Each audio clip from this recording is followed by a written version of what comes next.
श्री गणेशाय नमः। पार्वती की तपस्या। एक बारंबार उनकी कृपा ब्रह्मा जी के उनके पास आना, देवी के पास उनका वार्तालाप, देवी के द्वारा काली तत्वा का त्याग और कृष्णवर्णा कुमारी कन्या के रूप में उत्पन्न हुई कौशली के द्वारा शुभ निशुभ का वध।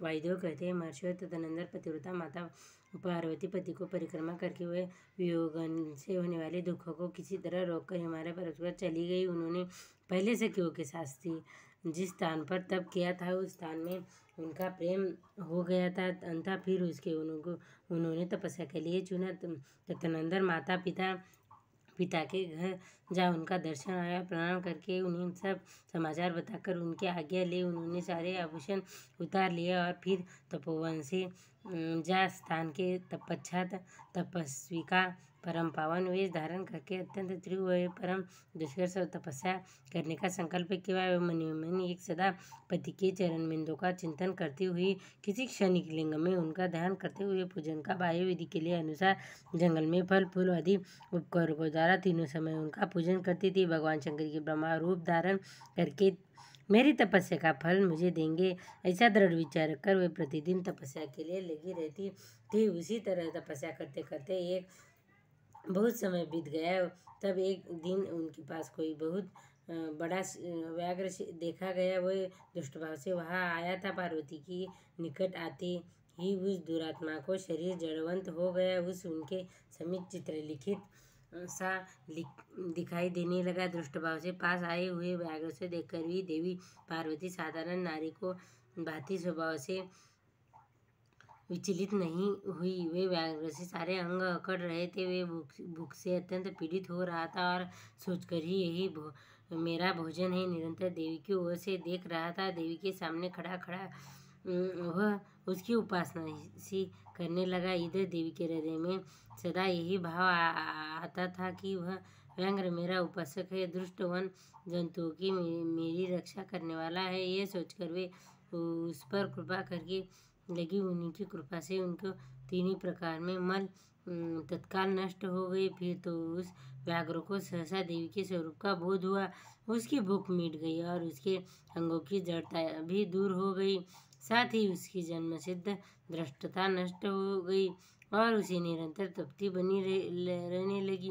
उस समय दृष्ट रूप से अपनी कर्णता अनुभव करके वह तत्काल भक्त हो गया और परमेश्वरी देवा करने लगा। वह अन्य दुष्ट जंतुओं का खदेड़ता हुआ तपस्या बड़ी और तीव्र से तीव्र होती गई। देवता शुभ और दैत्य की गुराग्रह से दुखी हो ब्रह्मा जी से शरण में गए। उन्होंने शत्रु पीड़ा जयित उनके दुखों को उनके निवेदन किया। शुभ और निशुभ वरदान पाके घमंड में देवताओं के जैसे जैसे दुख देते थे वह सब सुनकर ब्रह्मा जी ने उन पर बड़ी दया आई। उन्होंने दैत्यवध से ही लिए भगवान शंकर के साथ हुई बातचीत का स्मरण करके देवताओं के साथ देवी ने तपोवन से प्रदान किया और वह सूर्यश्रेष्ठ ब्रह्मा से उत्तम उन्हें परिनिष्ठित परमेश्वरी पार्वती ने देखा है। वे संपूर्ण जगत की प्रतिष्ठा ही जान पड़ती थी। उसे श्रीहरि को तथा रुद्रदेव के भी जगन्नाथ पिता महेश्वरी भार्या आर्या जगन्नाथा गिरिजनंदिनी पार्वती जी को ब्रह्मा जी को प्रणाम किया। देवगणों को साथ ब्रह्मा जी के आया देख देवी ने उनके योग्य अर्घ्य लेकर स्वागत दीजिए द्वारा उनका सत्कार किया। उनका भी सत्कार और अभिनंदन करके ब्रह्मा जी के जन्म की बातें देवी की तपस्या करने पूछने लगा। ब्रह्मा जी बोले, देवी स्त्री तपस्या के द्वारा आप या जिस अभिष्ट मनोरथ की सिद्धि करना चाहते हो, तपस्या ने संपूर्ण फलों की सिद्धि आपके ही अधीन है। जो समस्त देवताओं को स्वामी है, उन्हीं परमेश्वर के पति के रूप में पाकर आपने तपस्या का संपूर्ण फल प्राप्त कर लिया है। तो इस सारा क्रिया से आपका लीला वहित व आश्चर्यचकित बात लो यह है कि आप उनके दिलों से महादेव जी की विरहना कष्ट कैसे सह रहे। देवी ने कहा, ब्रह्मांड जय सृष्टि के अधिकाल से महादेव जी ने आपके उत्पन्न सुनी जाती है। वह समस्त प्राणियों के प्रथम होने के कारण आप मेरे ज्येष्ठ पुत्र होते हैं। जब प्रजा की वृद्धि से लिए आपके ललाट से भगवान शिव का प्रादुर्भाव हुआ, तब आप मेरे पति के पिता और मेरे स्वरूप होने के कारण गुरुजनों की इकट्ठी में आ जाते हैं और सब यह सोचते हैं कि स्वयं मेरे पिता गिरिराज हिमालय और पुत्र है। आप मेरे साक्षात पितामह लगते हैं। पितामह इस तरह आप लोग यात्रा के विधाता है। अंतपुर में पति के साथ ही वृंतांत घटित हुआ है, उसे मैं आपके सामने कैसे कैसे सकूँगी अंतः यहाँ बहुत कहने से क्या लाभ है।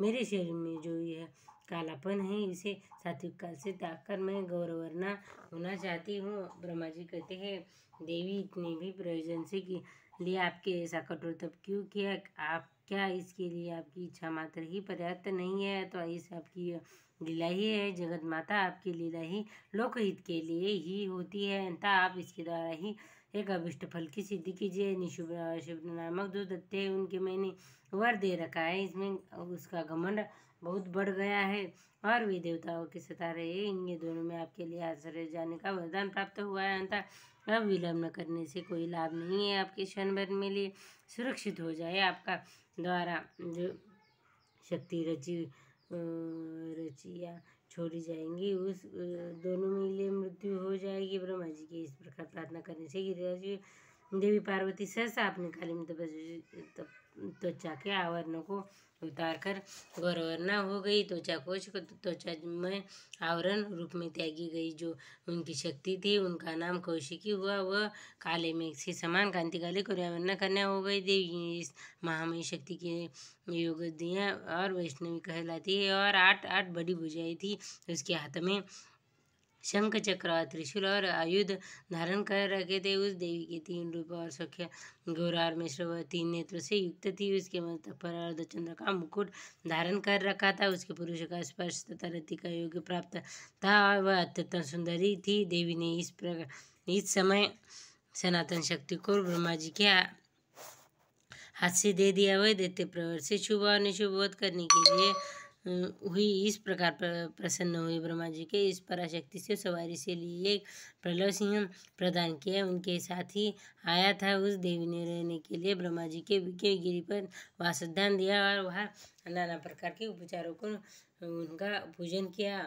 विश्वकर्मा ब्रह्मा जी ने द्वारा सम्मानित हुई इस शक्ति अपनी माता गौरी को ब्रह्मा जी को क्रमशः प्रणाम करके अपने अंगों से उत्पन्न किया और अपने ही समान शक्तिशाली बहुसंख्य शक्तियों के साथ ही दैत्यराज निशुभ मारने के लिए उत्पन्न होकर विज्ञ पर्वतों से चली गई। उसने समरांगन से उन दैत्यराजों को मार गिराया। उस युद्ध का अत्यंत वर्णन हो चुका है, इसलिए उनकी स्तुति कथा यहाँ नहीं की जा सकती। दूसरे स्थलों की उसकी युवा कर लेनी चाहिए। अब मैं प्रस्तुत प्रसंग का वर्णन करता हूँ।